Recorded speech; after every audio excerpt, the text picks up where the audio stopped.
what you need to do is start eating things that feed your intestinal flora and stopping having the things that damage the intestinal flora.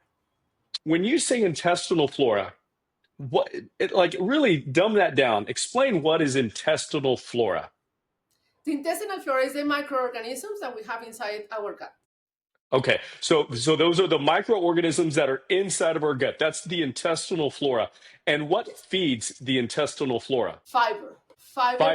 Fiber-rich foods feed the intestinal flora.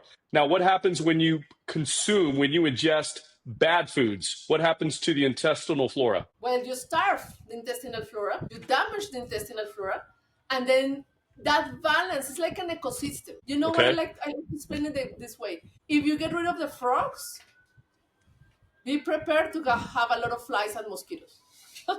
It's the same thing. So if you get rid of the good intestinal flora, be ready to have wrong bacteria, because bad bacteria grows because the ecosystem stops having balance.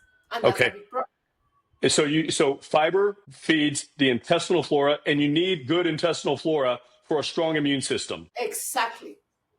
Okay. For a good and balanced and regulated, strong immune system. Okay. When the immune system is out of whack is when you start having inflammation. Exactly, because the immune system doesn't have the tools to regulate itself. So that's why it starts shooting at everything and creating antibodies. That's where you see autoimmune disease. Or, the immune response gets out of balance.